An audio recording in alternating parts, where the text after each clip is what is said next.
Uma boa noite a todos. Boa noite. É sempre uma alegria muito grande estar aqui nessa casa acolhedora, com os tarefeiros aqui, né, sempre apostos.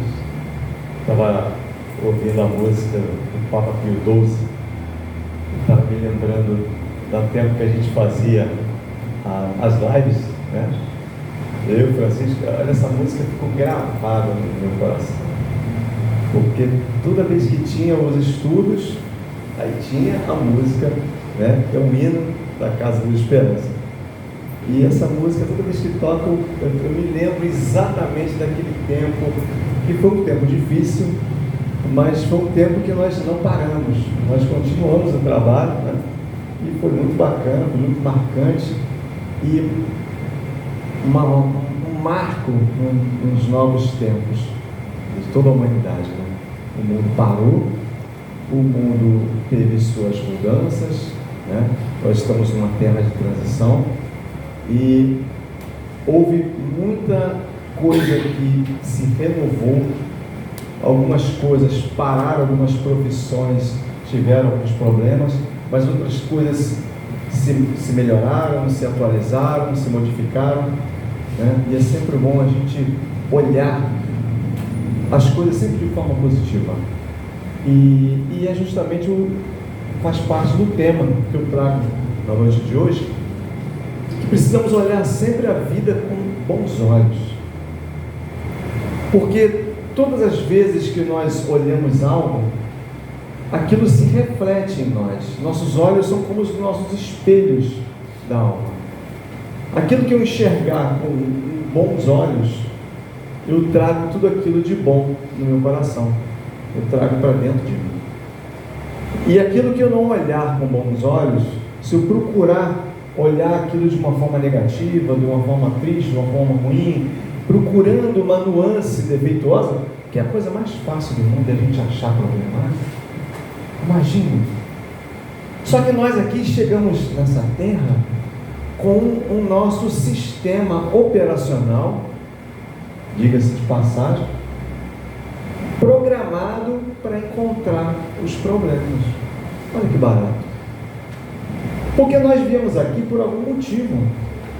Nós estamos aqui por uma situação em que nós devemos procurar, né, problemas, situações que necessitam de reequilíbrios. E essas situações é que nós temos que prestar atenção nelas para promover mudanças, melhorias, equilíbrios, porque nós viemos refazer, nós viemos atualizar, nós viemos nos reencontrar. É como se a gente estivesse indo a um mercado fazer compras, ou uma farmácia, ou algum comércio, e que nós só vamos comprar aquilo que estamos precisando. E o que aquilo que nós estamos precisando é justamente aquilo que nos falta. E aquilo que nos falta, eis aí os nossos grandes problemas, são as faltas. Aquilo que eu não tenho em casa, aquilo que eu preciso adquirir. Então o que eu vou fazer? Eu vou procurar no comércio. Quando nós chegamos aqui nessa terra, não é diferente. Nós estamos programados a buscar aquilo que nós não temos, aquilo que nos falta. Então, quais são os nossos olhos? O que os nossos olhos veem naturalmente? Aquilo que nos falta. A gente passa a prestar atenção naquilo que é o problema, aquilo que é escasso, aquilo que falta dentro de cada um de nós. Só que a gente fica um pouco confuso. O que a gente faz? A gente atenua essas faltas, a gente coloca elas como um mote de sofrimento. Nossa, mas esse mundo está perdido. Olha, eu não vou naquele lugar não. Vai ter aquela festa na casa daqueles parentes, mas eu não vou. Porque lá o ambiente não tem nada a ver comigo, o ambiente é ruim, o ambiente é bom. E eu sou espírita, né? Eu sou uma pessoa que já tem um certo conhecimento e eu não posso ir nesses ambientes. Mas espera lá. Não é lá que está precisando de alguma luz, supostamente? Então seria bom que eu levasse aquilo que eu estou aprendendo, aquilo que eu estou aperfeiçoando dentro de mim, para supostamente equilibrar aquele ambiente. Não é isso? Então, se eu já estou apto, se eu já tenho condições, ou me sinto em condições de achar que eu sou, de certa forma, evoluído, então eu levarei evolução para aquele ambiente que eu estou achando que não está. Então, o que há de errado nisso? Qual é o nosso problema? E nós continuamos buscando as situações para a gente ajustar. E continuamos a nossa caminhada. E o que a gente faz? A gente pega e entra no vício da busca dos problemas. Porque a gente esqueceu, de certa forma, que a gente veio para reequilibrar. Então o que a gente faz? A gente, muitas vezes, por questão de própria ignorância, nós pioramos as coisas. Aquilo que poderíamos consertar, aquilo que poderíamos ajustar, nós damos um jeito de piorar. Não, eu não quero mais saber disso. Aí já quer desistir da missão, quer desistir do propósito. Eu cheguei dentro de um supermercado com uma lista de compras, faltando 25 itens, e eu vou sair com meia dúzia. Vou na cestinha, não vou nem pegar o carrinho, porque vai dar peso, né? Muita coisa para resolver. E quando chegarmos em casa com meia dúzia de itens, faltando 25, nós está faltando 19. E aí? Resolvemos o problema? Não. O que acontece conosco? Ficamos deprimidos, ansiosos, aflitos, porque deixamos de resolver alguns problemas, ou seja, vários problemas. Por quê? Porque não conseguimos olhar aquilo tudo com bons olhos. Enxergamos a nossa encarnação como um problema. Toda vez que nós caminhamos, na casa espírita acontece em algumas casas, né? Aqui não acontece não, na fraternidade acontece bastante. O médium, ele chega na reunião com aquele semblante. Hoje eu trabalho. Os espíritos obsessores estão todos aqui em volta de mim. Não podemos chegar desse jeito na casa espírita. Porque nós aqui, nós precisamos estar bem. Precisamos estar otimistas. Precisamos provar para nós mesmos que somos capazes de equilibrar o ambiente, de tentar ajudar na egrégora do ambiente, como médiuns. Então o que nós devemos fazer? Olhar com bons olhos. Os espíritos sofredores, eles estão aqui, então nós também somos espíritos sofredores. Nós estamos em busca de alguma coisa. Nós estamos ávidos por conhecimento. Nós estamos procurando ajustar as nossas psiques. Nós temos diversas situações a serem resolvidas que não conseguiremos resolver nessa encarnação. Alguma coisa ficará para as outras. Mas o que é bom a gente fazer? Nós procurarmos resolver o máximo que a gente puder. Porque, como dizia Chico Xavier, não é fácil chegar até aqui. Não é nada fácil. Perguntaram uma vez, Chico, a situação da pessoa que se desencarna, né, é muito triste. É muito ruim, né, Chico? É muito ruim morrer, né? Deve ser um horror. As pessoas todo mundo tem pavor da morte. O Chico falou, meu filho, mas vir para cá muitas vezes é até mais doloroso. É mesmo? É, meu filho. Mas como? Ele olha, é muito simples. O que é mais fácil? Entrar na garrafa ou sair dela? Nós aqui estamos... Bom, eu estou dentro de uma garrafa. Eu não consigo sair.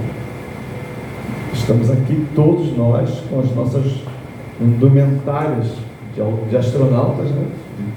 Entre aspas. Nós não podemos sair daqui. Nós não podemos escapar daquilo que nós viemos fazer. E o que nós devemos fazer? Primeiramente, enxergar de forma positiva a nossa própria existência. E nisso a gente já começa um desbloqueio das nossas almas. Levar para o lado positivo. Poxa, mas e se não for positivo? De ser.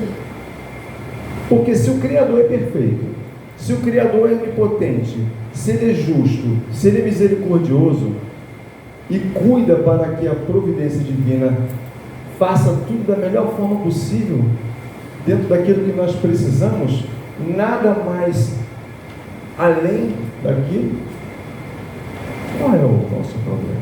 De entender que tudo está aqui tem que acontecer de uma forma positiva.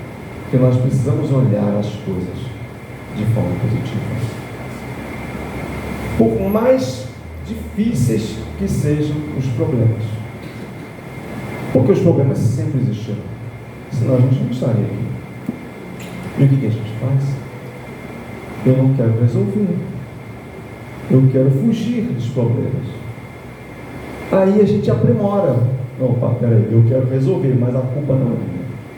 Eu não quero resolver porque fulano ou fulana está me impedindo de resolver. A culpa não é minha. Foi fulano de tal. Olha, meu pai que me criou assim. A minha mãe era muito rigorosa. Aquele meu irmão também, que me perseguiu desde criança. Aquele vizinho. Foi por causa daquele casamento infeliz que eu tive. Tem que falar, cuidado aqui, né? Aqui na casa. Então nós temos que ter cuidado com o nosso pensamento. A gente tem que pensar as coisas de forma mais positiva possível. E a melhor forma de lidar com a nossa energia é permitir que ela possa fluir, expandir dentro de nós. Do contrário, estaremos contraindo essa energia. Porque a nossa energia funciona assim. A nossa situação energética, ela funciona segundo... a gente fez uns estudos, inclusive durante a pandemia, das obras de Pietro Baldi. E ele fala muito sobre energia. E ele dizia o seguinte: quando você tem a energia fluente, você expande. Quando você não faz isso, você contrai a energia. Então ela trabalha com contração e expansão. E deixar fluir significa oferecer liberdade ao próprio pensamento e aos dos outros, permitindo-se atualizar novas ideias e conceitos. Nós precisamos permitir que novas ideias, novos conceitos sejam elaborados dentro de nós. Mas eu pensei que as coisas eram de tal forma. Não, eu tenho que atualizar isso. Aí eu tenho um conceito, né, muito bacana, eu acho que eu já falei aqui outras vezes, sobre o amor. Que o amor, segundo um conceito que eu li uma vez, né, um estudo, nas apostilas que eu baixei muitas vezes, uma vez na internet, E diz que o amor é a expressão da disposição de se criar um espaço onde algo tem permissão de mudar. Amor é a expressão da disposição de se criar um espaço onde algo tem permissão de mudar. O amor, nós treinamos o amor, nós aprendemos a amar. O amor não é uma coisa assim, fixa, pum, estou sentindo amor. Não, não é assim. Você aprende, você se amolda, você conquista, você procura exercitar isso. É um treino constante. Então, quando nós criamos a disposição de um espaço dentro de nós, onde nós nos permitimos mudanças, nós estamos fazendo um treinamento de amar. Nós estamos aprendendo a amar. E o amor é uma expressão muito complexa. Porque as pessoas, mas é um sentimento. É um sentimento. É tudo aquilo que é o resultado de um aprendizado também. E uma boa forma de desbloquear essas almas é buscar o lado, esse que eu já falei, buscar o lado positivo das coisas. E tem uma outra situação muito interessante, que está no sufixo ismo, que significa cultuar. Todos nós usamos esse sufixo, né? É espiritismo, né? É um culto a situação espírita, né? O espiritismo foi cunhado, o termo espírita foi cunhado por Allan Kardec. Cristianismo é os cultos aos preceitos cristãos. E é interessante que nós usamos um termo que usa o sufixo ismo de uma forma muito interessante, que é a pessoa que cultua o péssimo, que é o pessimismo. Muitas vezes é muito comum a pessoa falar assim: poxa, eu sou tão pessimista. Eu sou pessimista. Está cultuando o péssimo. O péssimo, ele me interessa. Eu gosto do péssimo. Praticamente está dizendo isso. Quando eu digo que eu sou pessimista, eu estou, se o ismo significa cultuar, eu estou cultuando o péssimo. E pelo contrário, quando você cultua o ótimo, você pode se dizer que é uma pessoa otimista. Eu sou otimista. Eu procuro ver as coisas pelo lado ótimo, pelo lado melhor possível. Né?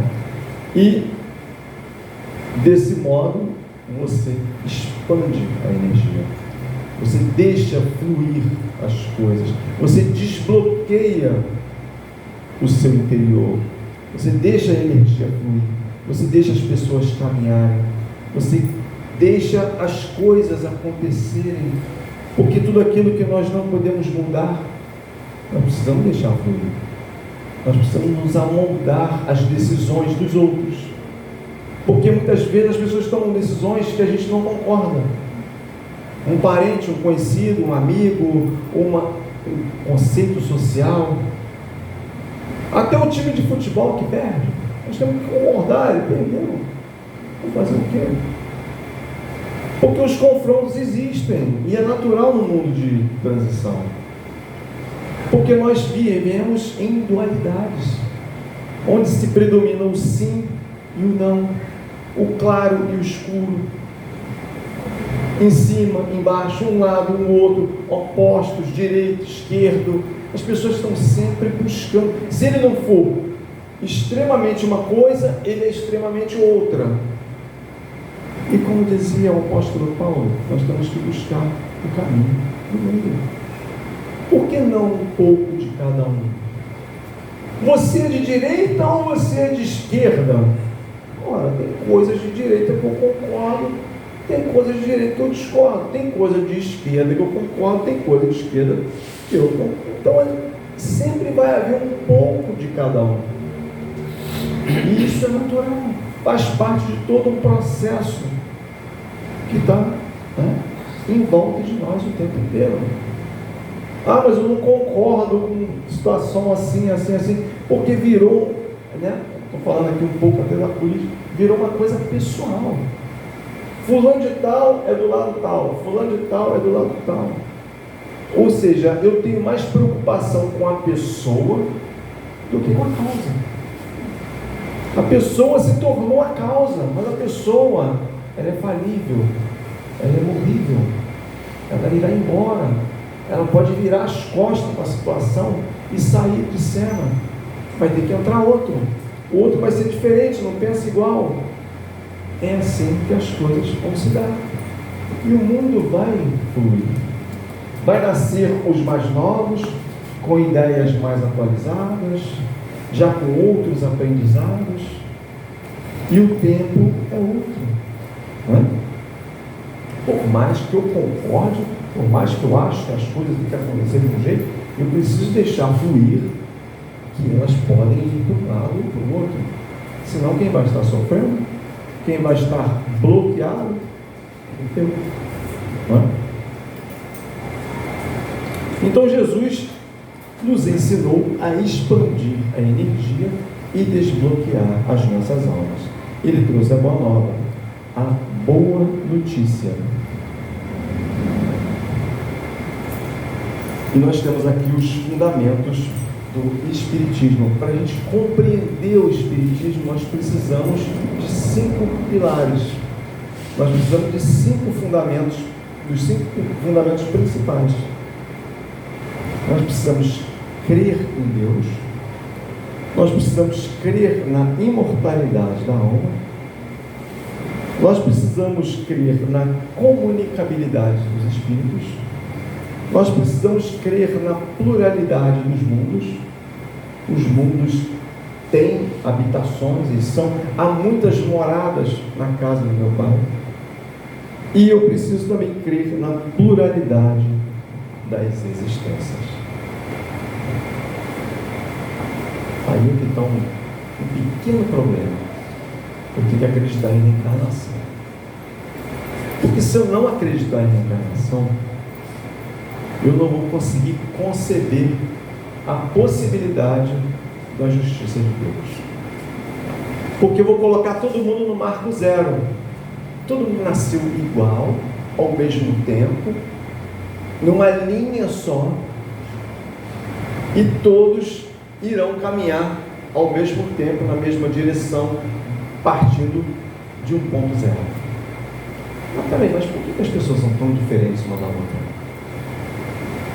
Por que tanta variedade de pensamentos, atitudes e ações? Será pelo simples fato de nós vivemos em lugares diferentes? Porque se todos saíram da mesma linha de montagem, nada explica uma diferença tão grande dos pensamentos, não é? Mas quando a gente acredita no processo da reencarnação, quando a gente acredita que, embora as outras denominações religiosas dizem que a alma é imortal, mas o que significa imortalidade? A imortalidade está ligada ao infinito. E lá no Livro dos Espíritos, o que quer dizer o infinito? O infinito é o desconhecido. Tudo aquilo que nós não conhecemos, nós dizemos que é infinito. E se é infinito para frente, nós podemos dizer que é infinito para trás. Porque a imortalidade, ela pressupõe a existência sempre, em todos os graus, tanto para frente como para trás. Então nós já pré-existimos. Poxa, mas é confuso. Acho que foi anteontem, eu estava conversando com 2 rapazes, e eles são evangélicos. Quando eu falei sobre o negócio de reencarnação, ele: mas eu não acredito nisso não. Eu também gostaria de não acreditar.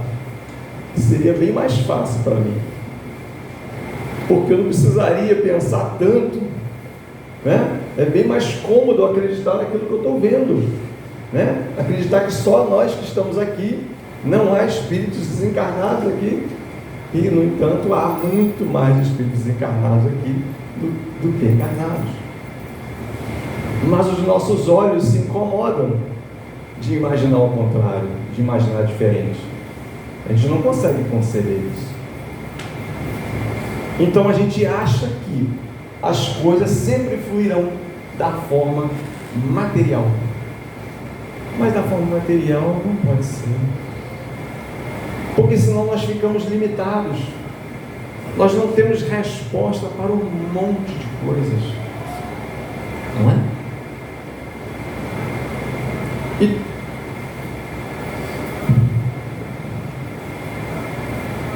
como todos somos espíritos aprendizes, somos lançados no mundo material. Aqui predomina o tempo e o espaço, e prevalece a ordem das coisas como numa fila. Todos os convívios se dão por ligações com os pais, com os parentes, com pais adotivos, com pessoas, tutores, pessoas que cuidam, né? Porque às vezes você tem um pai e a mãe, mas quem cuidou foi a tia, porque eles tiveram que sair para trabalhar. Então o convívio, nós somos afinizados por aqueles que convivem conosco.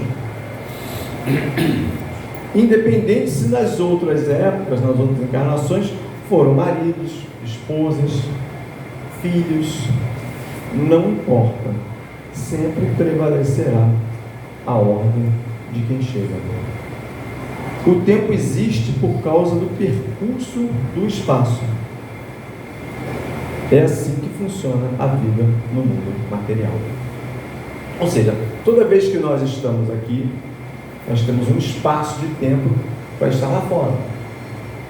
Então o tempo existe por causa desse espaço. Mas à medida que nós melhoramos o pensamento, purificamos melhor, deixamos fluir melhor os pensamentos, esse espaço diminui. Porque quando nós criamos possibilidades que as coisas podem ser mudadas, nós quebramos vários paradigmas. Nós passamos a não se importar muito com o arrasto do tempo. Porque a gente sabe que as coisas vão tomar o seu caminho natural. Porque nós somos seres deterministas. Lá nas obras de Pietro Baldi diz que nós, fala sobre determinismo e livre-arbítrio. Eu fiquei muito curioso com esse trabalho, porque a gente fala sobre livre-arbítrio de uma forma tão solta, né? Mas o livre-arbítrio, eu faço o que eu quiser, né? A gente tem a liberdade. Não é bem assim, não. Porque o nosso livre-arbítrio, ele é condicionado às nossas capacidades e possibilidades.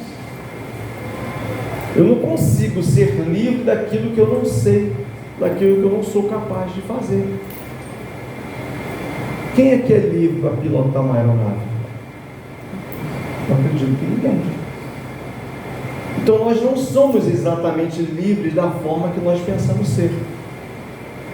Porque o determinismo está linkado a tudo aquilo que nós temos capacidade de fazer, capacidade de conceber, capacidade de adquirir, capacidade de conseguir fazer. Não é?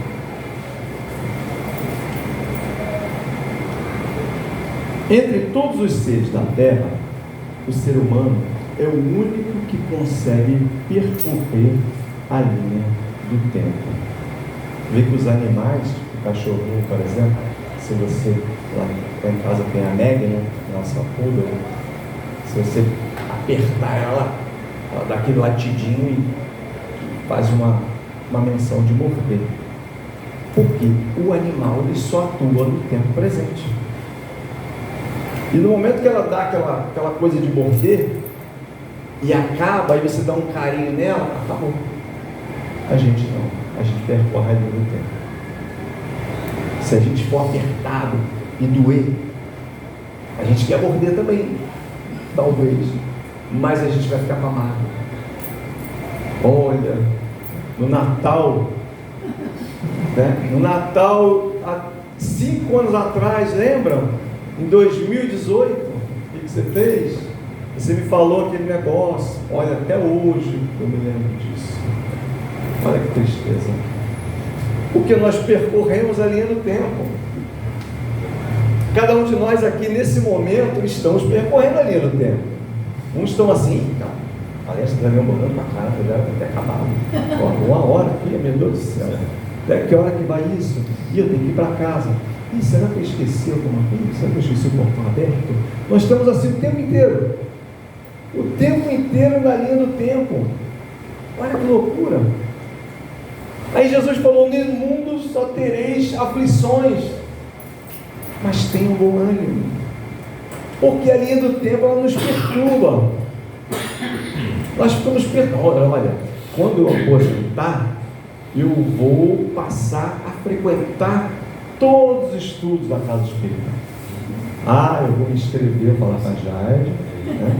E ela vai me inscrever em todos os cursos. Vai ser uma maravilha. Vou fazer o Livro do Espírito, vou fazer o que é o Espiritismo, vou participar das reuniões junto, vou estudar o Evangelho segundo o Espiritismo, vou vir nos almoços, todos que tiver na casa.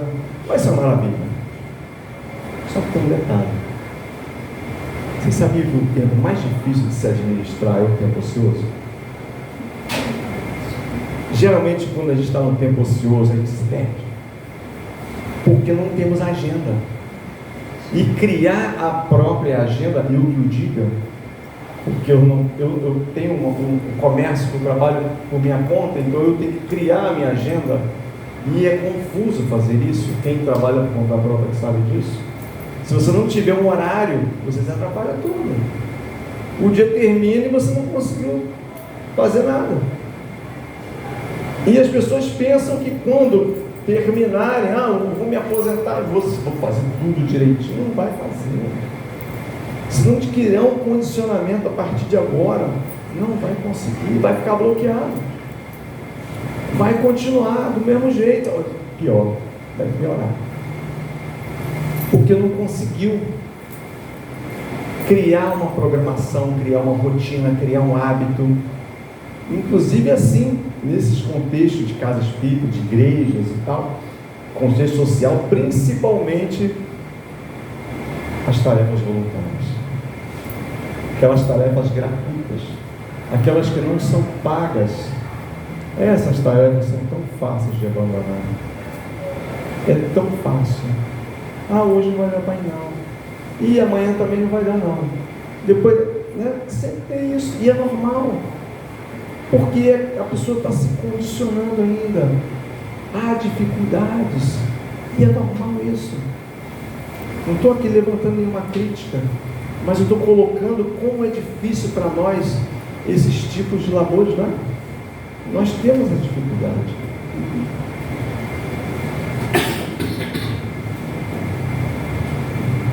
Ainda tem a justiça que caminha junto com a coerência. A coerência é a relação harmônica entre dois fatos ou duas ideias. E isso é uma questão de percepção natural. Muitos carregam centelhas inexplicáveis. Tentamos dar nomes aos conceitos que carregamos, mas as coisas parecem confusas. A gente muitas vezes quer explicar para as pessoas por que a gente é de tal jeito, sempre assim. Olha, eu sou assim porque, como se a gente fosse psicanalista de nós mesmos, né? Olha, eu sou desse jeito, eu sou assim. Não tenta explicar muita coisa, não. Essa coisa de fazer, discutir relacionamento, por que você é desse jeito, né? Porque uma pessoa vê se casa com o outro e fica assim, e casa com a pessoa, que se apaixona pelo outro, depois que casa quer que o outro mude, quer que o outro vire outra pessoa. Como? Se você se apaixonou por A, você quer que ele se transforme em B? Como? Mas tudo bem, a gente tenta mudar as pessoas, mas se ela mudar a gente não vai querer mais, porque a gente não se apaixonou pelo outro, se apaixonou pelo outro, não é? E essa explicação é muito confusa. Vou dar um exemplo aqui. O meu pai e minha mãe, nós éramos católicos, né? Católicos fervorosos, de à missa todos os domingos. Eu e meus 6 irmãos. A gente tinha missa todo domingo. Meu pai, ele era, eu fui descobrir depois, meu pai era reencarnacionista. Eu não sabia. Porque ele falava que meu irmão parecia com o irmão dele que faleceu quando ele era criança. Ele, olha, fulano parece muito com aquele meu irmão, é igualzinho. Olha o jeito de andar. Ainda achava que a pessoa era reencarnação por semelhança. Não deixou de ser reencarnacionista. A minha mãe, não diferente, falava uma coisa muito engraçada. Ela dizia assim: a próxima vez que eu vier para esse mundo, eu quero vir homem, eu não quero vir mulher, não. Eu falei: por que, mãe? Qual o problema? Ser mulher tudo. Tem filho. É horrível. Ela não olha, mas ser mulher tão ruim, meu filho, você não quer saber. É limitada. É mesmo, mãe? A gente não pode ir para tudo que é lugar. A gente não pode fazer. O homem é diferente. O homem vai, deita no chão, dorme na rua. Hoje não pode mais não, né? Mas naquela época eu podia. Mulher não pode. Mulher não pode fazer tudo o que quer. Mulher tem que ter decência, tem que ter modos. Homem não, homem igual cachorro. Fala assim. É mesmo? A homem é diferente. Ela era reencarnacionista e católica do Sagrado Coração de Jesus. Então, assim, é confuso nós queremos estabelecer alguns conceitos sobre nós mesmos, né? Então, tudo segue uma ordem. Nós temos Deus, origem de tudo, causa primária. Deixa eu encontrar o que eu estou falando aqui. Eu já pulei um monte de coisas. Aí já foi. E a gente chega aqui e encontra um monte de desordem, injustiças. Mas a gente tem que observar o seguinte: quando Kardec escreveu a codificação, ele buscou responder a 4 perguntas. Kardec teve que criar um rumo, ele teve que criar uma objetividade aos estudos que estavam surgindo. Ele tinha que dar um jeito de explicar os fenômenos de forma que eles fossem proveitosos. Porque as pancadas, aquelas reuniões nos salões da França, nada mais eram que especulações. As pessoas chegavam e ficavam perguntando quando é que ia casar, qual o nome não sei de quem. E levavam tudo na brincadeira, faziam consultas de coisas que... E Kardec lançou um olhar diferente. Ele já viu que aquilo ali eram manifestações de espíritos, muitos deles, a maioria, sofredores. Até os que estavam brincando, até os que estavam zombando com as pessoas, também eram espíritos sofredores. Porque nós, muitas vezes, na reunião mediúnica, o espírito chega brincando, chega zombando, chega desafiando, é um espírito sofredor. Na hora que a gente está conversando com ele, ele vai tomando outro semblante, e muitas vezes chega a chorar, porque ele não queria estar naquela situação. Às vezes ele está até com ódio, está com raiva, mas no final das contas, aquilo tudo é tristeza. Ele está fugindo da realidade, não é? Então a primeira pergunta é: de onde eu vim? É as causas primárias. Então na pergunta 1, né, no capítulo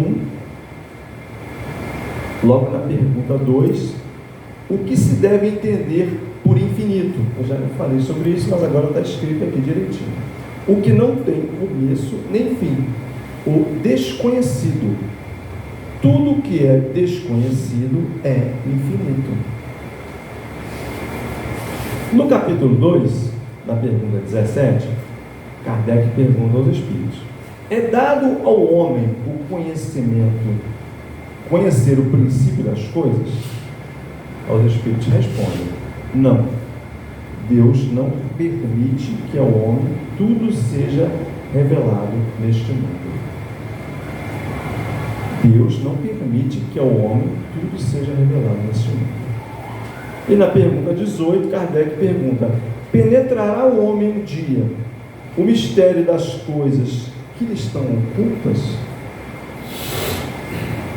E os Espíritos respondem: o véu se levanta aos seus olhos.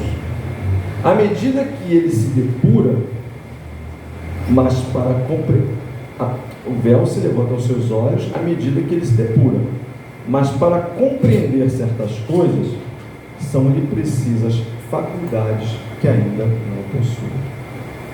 Quanto mais nós vamos melhorando o pensamento, quanto mais olhamos as coisas de melhor forma, mais a gente consegue se aprimorar em algumas faculdades. Mais a gente consegue enxergar algumas coisas de outra forma. Não é? E no segundo livro fala do mundo dos espíritos. No livro segundo, quem sou eu? Tá? Primeiro ele pergunta de onde eu vim. Depois, quem sou eu? Aí o capítulo 1 aqui, dos espíritos, na pergunta 76, ele pergunta: que definição se pode dar aos espíritos? Os espíritos respondem: pode-se dizer que os espíritos são os seres inteligentes da criação, povoam o universo fora do mundo material. Na pergunta 80, Kardec pergunta: a criação dos espíritos é permanente ou só se deu na origem dos tempos? Os espíritos respondem: é permanente. Quer dizer, Deus jamais deixou de criar. A criação, ela é incessante, ela ocorre sempre, desde o início de tudo. Aí no livro terceiro, é a terceira pergunta: o que fazer aqui? Porque as pessoas querem saber de onde veio, ela quer saber quem sou eu, mas é muito importante também saber o que fazer aqui. Aí entra as leis morais. É quando Kardec insere o Evangelho no livro dos Espíritos. E ele pergunta aqui, na pergunta 621, onde está escrita a lei de Deus? Na consciência. E na pergunta 625, Kardec pergunta: qual o tipo mais perfeito que Deus tem oferecido ao homem para lhe servir de guia e modelo? Os Espíritos respondem: vede Jesus. Foi nesse momento que Kardec foi criado um verdadeiro objetivo do Espiritismo. Qual o motivo pelo qual ele deveria ser estudado e todos nós conhecemos? E no livro 4, trata das esperanças e consolações. Para onde eu vou? Aí aqui, na pergunta 920, pergunta aqui Kardec aos Espíritos: pode o homem gozar de completa felicidade na Terra? Bom, os meios de comunicação, a mídia diz que sim, nós somos felizes e tal. Os Espíritos respondem: não. Por isso que a vida lhe foi dada como prova ou expiação. Dele, porém, depende a suavização dos seus males e o ser tão feliz quanto possível na Terra. Olha que interessante. Nós não podemos gozar de felicidade completa na Terra, porque a nossa vida foi dada como prova ou expiação. O que seriam as provas? As provas é tudo que se refere ao futuro. A expiação é o que se refere ao passado. Olha nós na linha do tempo de novo. Eu estou expiando algumas coisas que eu provavelmente deixei em desequilíbrio, agi errado. Eu não gosto muito de usar a palavra karma, não, porque torna as coisas muito sofridas, isso não é muito legal. Mas alguma coisa lá não deu certo. Então eu estou espiando. E a prova é o que você vai poder contemplar mais lá na frente. Né? E continuando aqui, na pergunta 959, de onde nasce para o homem o sentimento instintivo da vida futura? Bom, já que eu não acredito no futuro, na reencarnação, no que pode acontecer,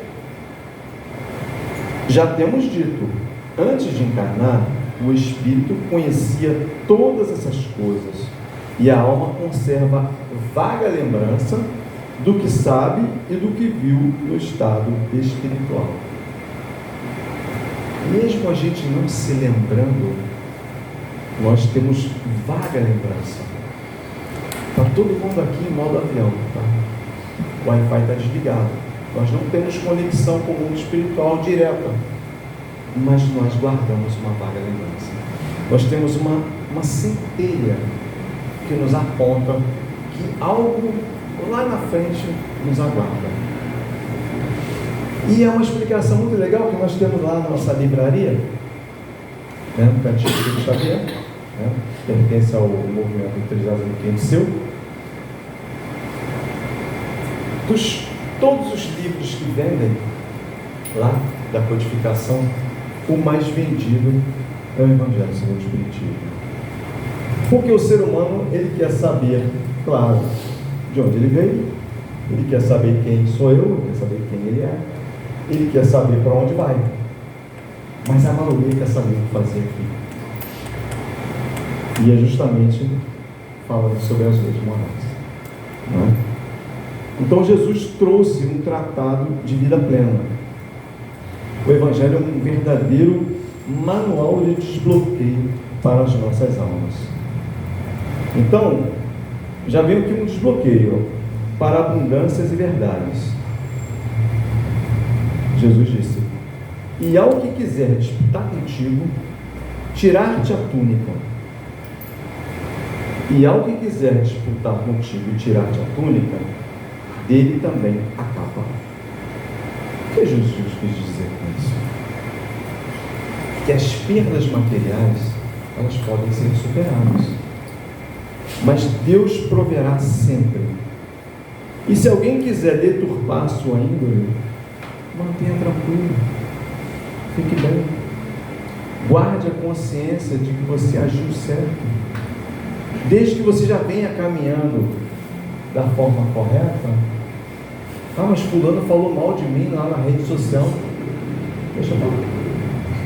E se for uma inverdade?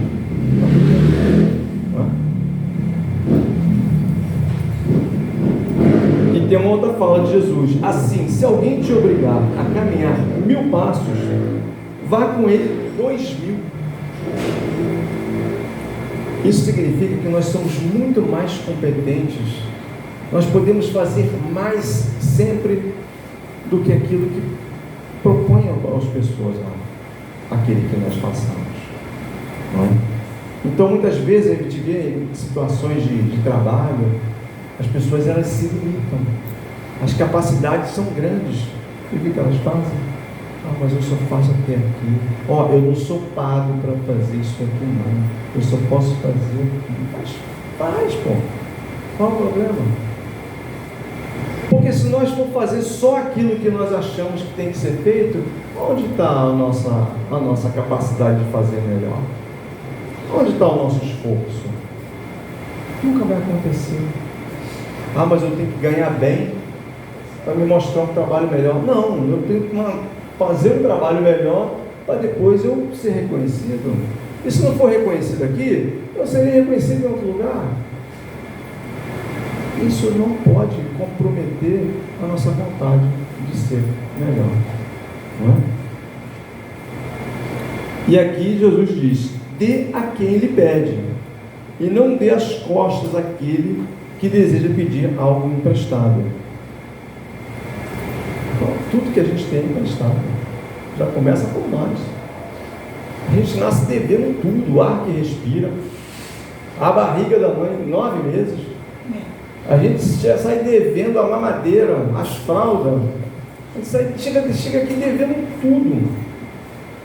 E a gente fica, não, isso aqui é meu, isso aqui eu não posso perder, isso aqui é minha propriedade, isso aqui é... Não, a gente vai largar tudo por aqui. Mas não na maneira desdenhosa, mas na maneira de que o próximo também quer ser feliz. Ele quer usufruir de alguma coisa. Ah, mas eu não posso dar mole para ninguém. Geralmente é o que a gente fala, né? Mas não, deixa. Quer levar um leve. Tá bom. Porque nós, nesse momento, nós estamos mostrando o quê? Plenitude, tranquilidade. Nós estamos oferecendo aquilo que nós temos de melhor, incondicionalmente. Não é? E Jesus disse aqui também, para a gente fechar: amai os vossos inimigos, fazei bem aos que lhe odeiam, e orai pelos que vos perseguem e caluniam. Deus faz nascer, isso significa, né? Que Deus faz nascer o sol sobre os bons e os maus, e chover sobre os justos e injustos. Quem são os nossos inimigos? São aqueles produtos que a gente foi no mercado comprar, que a gente precisa deles, e que a gente esqueceu de levar para casa, e que a gente não quis levar para casa, porque dava muito trabalho, ou a gente não teve condição de comprar. De alguma forma, é aquilo que nós precisamos fazer, é aquilo que nós precisamos reajustar durante a nossa vida. Então, a mensagem que fica é que toda vez que nós cuidarmos daquilo que realmente importa, mesmo que a gente não concorde, mesmo que a gente faça um grande esforço, isso será o grande motivo para que cada um de nós consigamos desbloquear nas nossas almas. Então, eu queria ter a mensagem para todos nós. É um esforço de todos, meu também. Meu primeiro que eu estudei isso aqui, né? Tive que ler primeiro tudo, mas todos nós aqui temos uma grande necessidade de nos manter tranquilos, nos manter plenos, serenos, da melhor forma possível. Gratidão a todos pela atenção e muita paz.